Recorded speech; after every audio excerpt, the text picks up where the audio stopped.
Paz a todos, gostaria de agradecer a presença e o convite de todos que aqui estão. O tema escolhido dessa noite, como notoriamente podemos imaginar, seja Jesus. E por que Jesus? Porque muitas pessoas dizem na Semana Santa, estamos se aproximando da Páscoa, e muitas pessoas dizem o quê? Elas se lembram de comprar ovos de Páscoa, do bacalhau, que amanhã se come muito, e muitos se esquecem de Jesus, se esquecem dos ensinamentos, das palavras e do que deveríamos seguir, do que Ele nos deixou. Alguns ainda fazem o jejum, não comem carne, mas se esquecem de fazer um outro jejum que talvez seria muito mais importante do que comer carne ou não. De não falar da vida do outro, de nos regarmos do que nós dizemos, do que nós fazemos, porque não vai adiantar você não comer carne e sair por aí falando mal da vida do vizinho, do amigo, do colega, ou mesmo não comer carne e brigar o dia inteiro com o marido, com a esposa ou com os filhos. Nós temos que ter sim um comprometimento, nós temos que ter um objetivo em nossa vida. E esse objetivo deve ser nos transformarmos de pessoas melhores, que possamos ser motivo de orgulho, tanto para nossos filhos, mas principalmente para nós mesmos. Quando nós chegarmos a uma tenra idade, nós podemos olhar para trás e dizermos, olha, eu fui uma pessoa boa. Eu posso ter errado algumas vezes em minha vida, mas, acima de tudo, às vezes que eu errei tentando fazer o certo. Então, hoje nós vamos falar sobre Jesus. Até os 30 anos, morou em Nazaré. E ele trabalhava muito. Era carpinteiro durante o dia e à noite lia, estudava, demonstrando claramente e também conversava com seus amigos. Ele demonstra claramente que nós devemos estudar sempre nos aprimorarmos, a fim de consigamos alcançar a nossa evolução. E, para isso, nós temos que estudar e, principalmente, vigiar nossas atitudes. Vigiar nossos atos. Teve um concílio de Nicéia onde se igualou Jesus a Deus. E isso nós sabemos que é um equívoco, porque Jesus não é Deus. Então nós temos que saber que Jesus foi um homem e ele, acima de tudo, estava sempre pronto a ajudar e consolar a todos que necessitavam do seu auxílio. Era dito o Cristo Consolador, porque ele auxiliava a todos que precisavam de auxílio, mas acima de tudo trabalhou, estudou e vigiava todas as suas atitudes. Misericórdia, bondade, fraternidade. Era isso que Jesus espalhava a todo o tempo. Misericórdia, bondade, fraternidade. Mas aí faltou amor. Jesus espalhava amor em todos os caminhos, por onde passava. Jesus era visto como uma pessoa boa, que ajudava a todos. E o que nós podemos entender de amor? Vocês receberam esse folheto. E nesse folheto está escrito assim: amar ao próximo como a si mesmo, fazer pelos outros o que quereríamos que os outros fizessem por nós. É a expressão mais completa de caridade, porque resume todos os deveres do homem para com o próximo. Então, amar ao próximo. E amar ao próximo, ele engloba muita coisa, porque você ama o próximo independente do que ele possa fazer por você.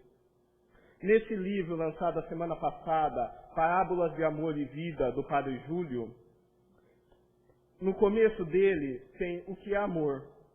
E tem uma coisa que chama bastante atenção. É engraçado e é dito por uma criança de 6 anos, mas acima de tudo ele é muito profundo. Diz o seguinte: amor é quando você sai para comer e oferece suas batatas fritas, sem esperar que a outra pessoa te ofereça as batatinhas dela. Uma criança de 6 anos chamada Cristina. Então você oferece ao próximo, sem esperar que aquele próximo te dê alguma coisa em troca. E quando você oferece alguma coisa ao próximo, não precisa ser uma coisa material, nesse caso batatas fritas, mas se você der um bom dia e essa pessoa não te responder, não estrague seu dia por causa disso. Jesus enfrentou graves problemas naquela época que nós não podemos imaginar ainda. Mas, acima de tudo, ele tratava todos com igualdade, carinho e fraternidade. E, acima de tudo, atendia a todos aqueles que precisavam, independente se eram 8, 9 horas da manhã, e eles estavam ali precisando de ajuda, ele ajudava acima de tudo. Tem mais uma. Amor é quando alguém te magoa. Prestem atenção nisso. Amor é quando alguém te magoa. E você, mesmo muito magoado, não grita. Porque sabe que isso vai ferir os sentimentos de alguém. Então, quando alguém te magoar, não grite. Não saia do seu eixo. Se mantenha equilibrado, prudente. Porque se a pessoa gritou, fez alguma coisa que acabou te magoando, não faça você algo que futuramente pode magoá-la. Isso é amor. É amor que muitas vezes nós não entendemos, nós não temos ainda ideia do que seja, mas nós sabemos o que devemos fazer. Nós sabemos que devemos tratar nossos filhos com amor, carinho, respeito. Eles podem não ser os filhos que nós queremos que eles sejam, mas acima de tudo, eles são nossos filhos. Nós podemos não ter o marido que muitas vezes nós queremos, mas acima de tudo, ele é o companheiro que você escolheu para estar do seu lado. Então, siga os ensinamentos, faça tudo que Jesus nos ensinou.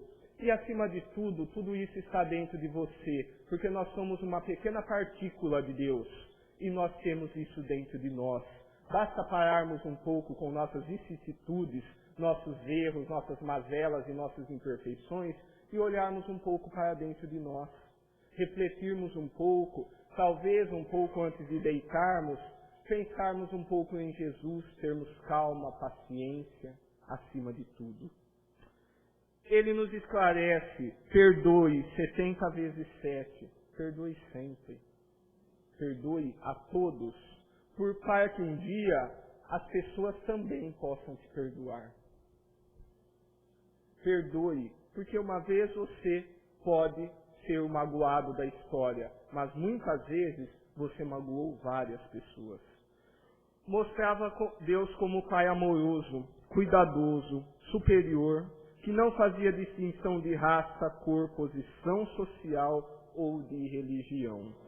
Se Deus não faz distinção de raça, cor, posição social ou de religião, por que muitos de nós fazemos?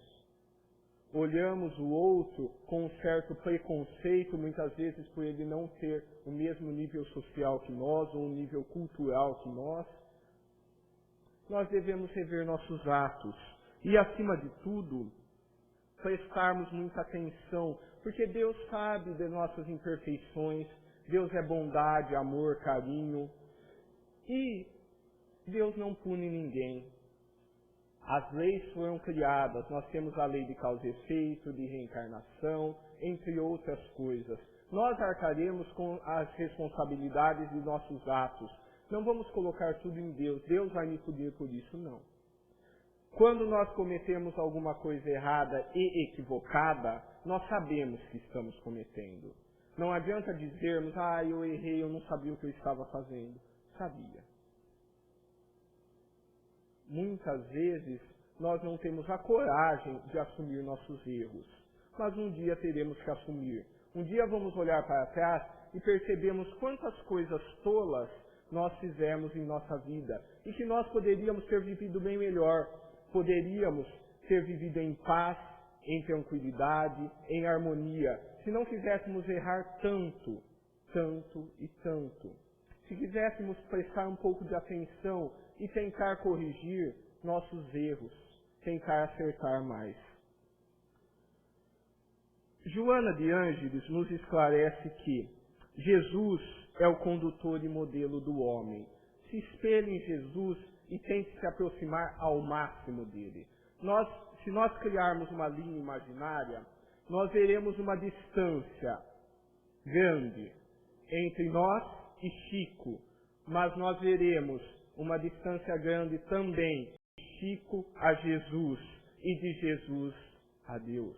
Então nós temos que pensar nisso. Nós não precisamos ser Chico, não precisamos ser Divaldo, não precisamos ser ninguém. Nós precisamos ser nós mesmos, com o único objetivo de nos melhorar a cada dia. Pararmos um pouco de olhar os defeitos do vizinho, do próximo, e tentarmos nos concentrar mais em nós mesmos. É difícil olhar uma vida. Nós queremos olhar 3, 4, 5. Vamos parar com isso. Vamos olhar somente a nossa. Aí nós teremos bem mais chances de acertar, de não errar tanto, se nos concentrarmos mais no que nós fazemos, nas nossas atitudes. Não há dúvidas que Jesus foi o doutrinador divino e, por excelência, o médico divino. Por que o médico divino? Porque ele estava sempre presente. Ele estava sempre disposto a ajudar, a fornecer palavras de carinho, afeto, respeito e caridade para com todos, independente de quem quer que seja.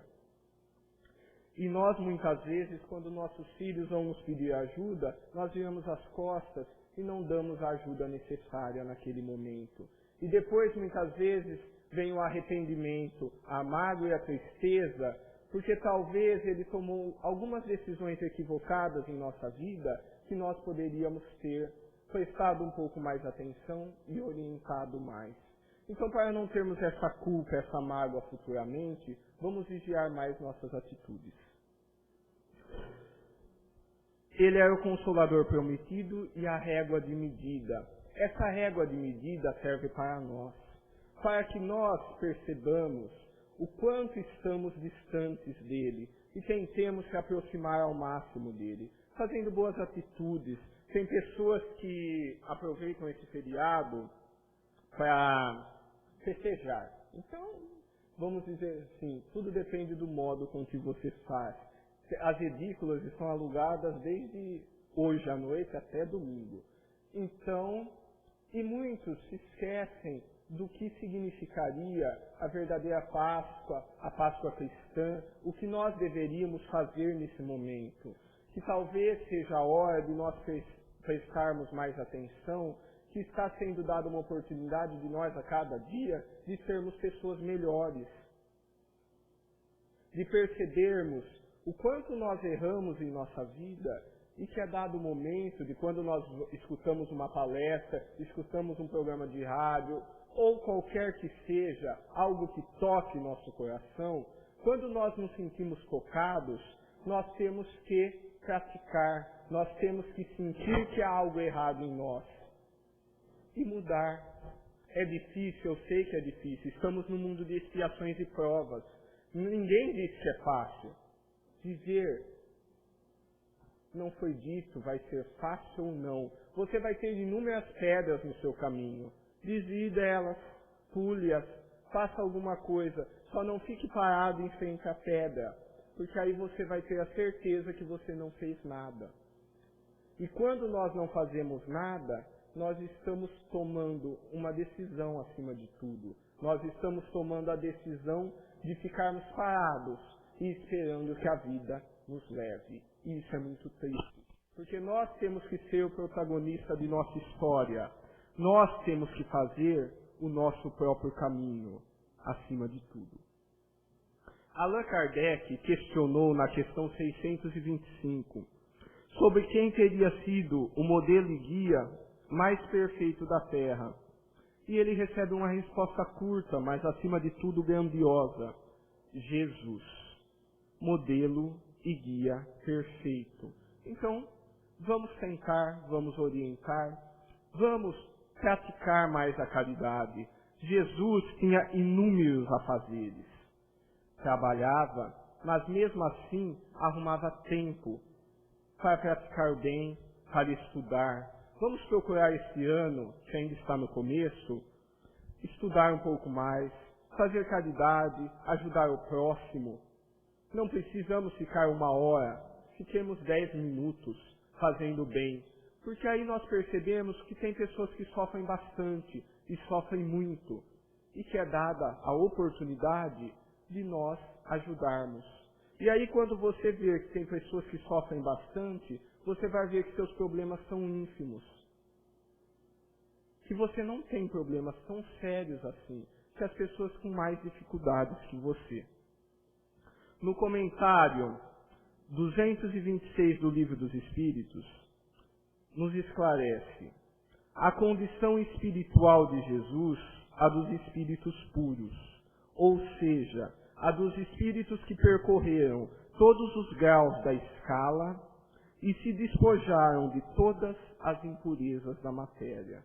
Então Jesus, ele percorreu todos os degraus da escala e se despojou das impurezas da matéria. E a cada dia, conforme nós formos evoluindo, nós vamos também nos desapegar das coisas materiais. Porque, acima de tudo, nós vamos ver que os bens materiais são transitórios, nós não vamos levá-los daqui. Chico, muitas vezes, dizia que nós deveríamos ir mais ao cemitério, porque aí nós veríamos a transitoriedade da vida e não ficaríamos tão apegados a coisas materiais, coisas supérfluas, e sim nos dedicaríamos mais à nossa família, a nossos amigos, nossos entes queridos. Não discutiríamos porque uma peça da nossa casa quebrou, um vaso caiu no chão, ou por outros motivos.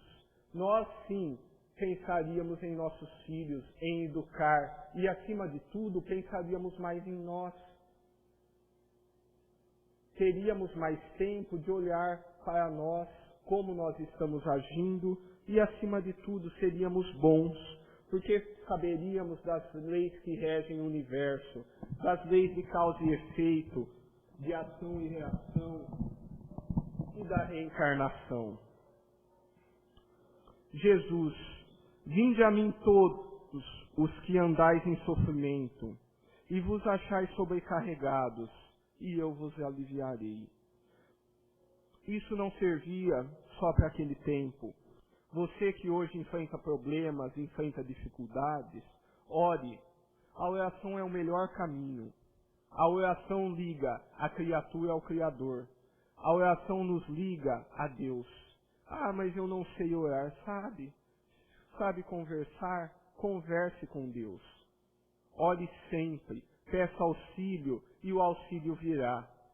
Se você hoje tem problemas, pense, reflita e ore bastante. E aquele auxílio virá, pode vir como um sinal, como uma intuição, alguma coisa irá aparecer. Siga em frente sempre, mas ore muito. Certa vez,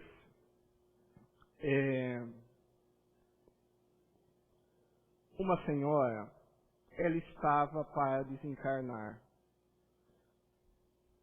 E ela estava já no seu leito de morte.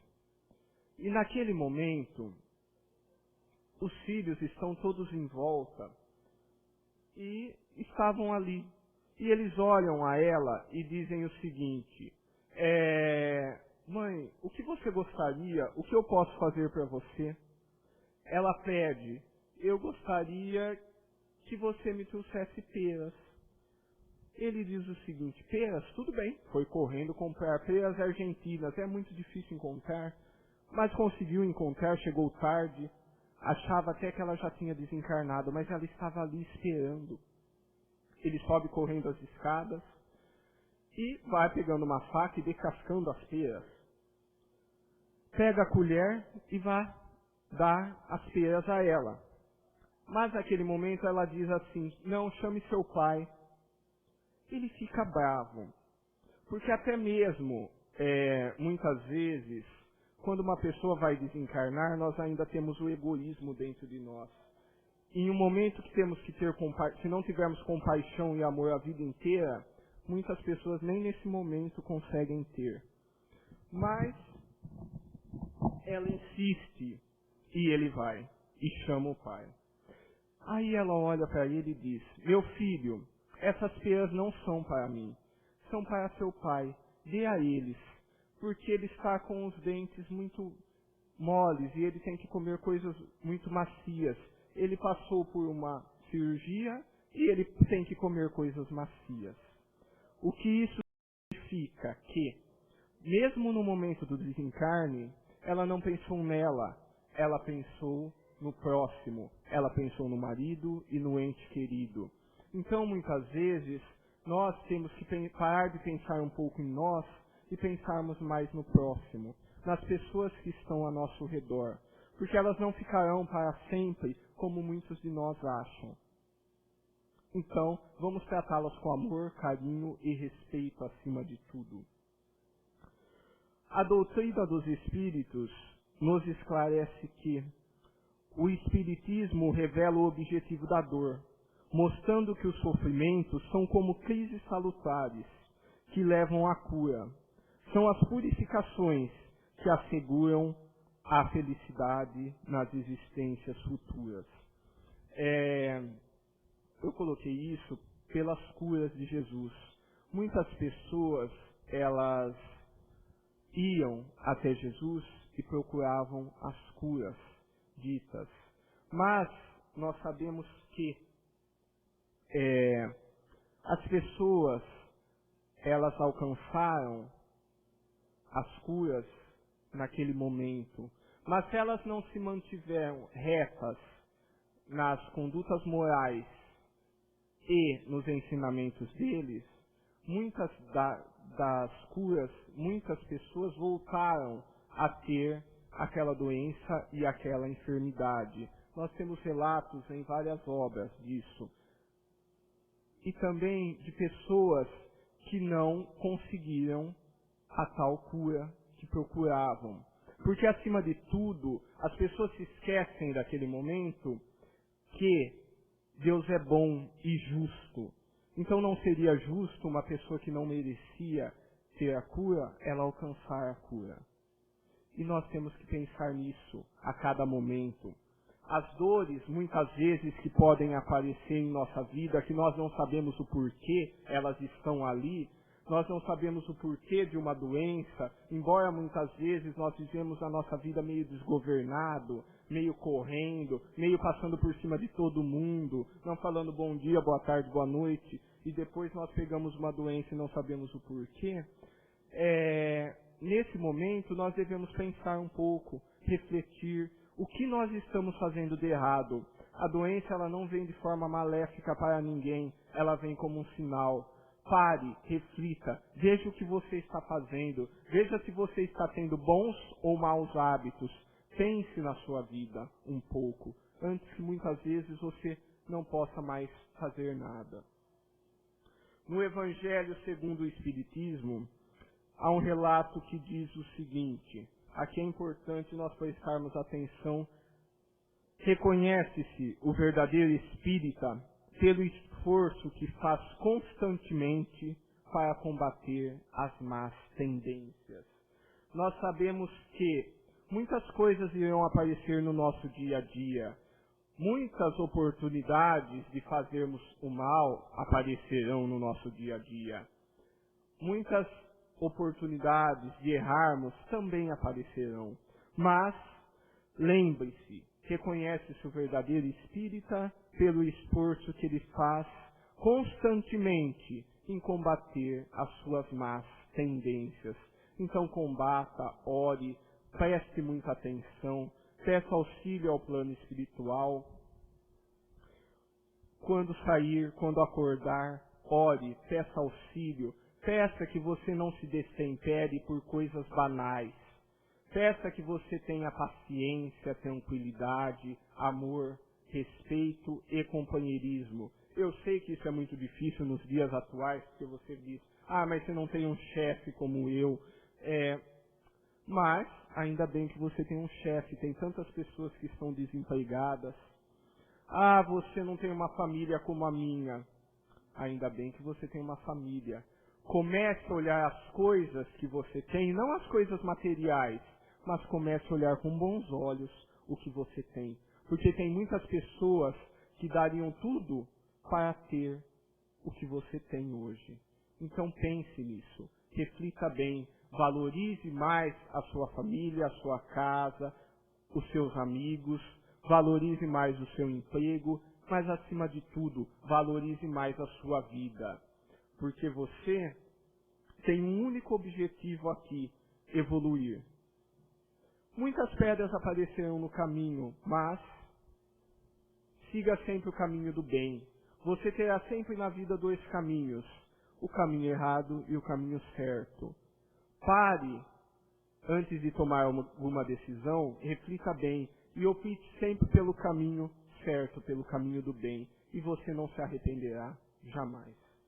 Amigos, muito obrigado a todos, muita paz, tranquilidade, harmonia, um bom retorno a todos, um ótimo feriado, mas principalmente, acima de tudo, que possamos refletir um pouco mais sobre nossa vida, sobre nós mesmos.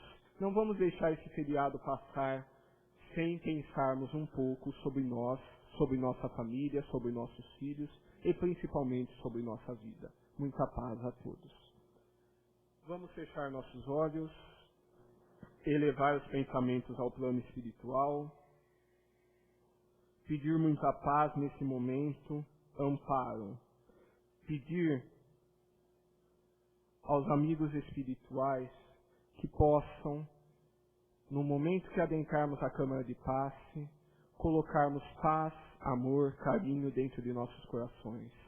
Se viermos aqui com algum problema, alguma dificuldade, que possamos colocar ali na câmara de passe, para que tenhamos nossos problemas, nossas dificuldades ali sanadas.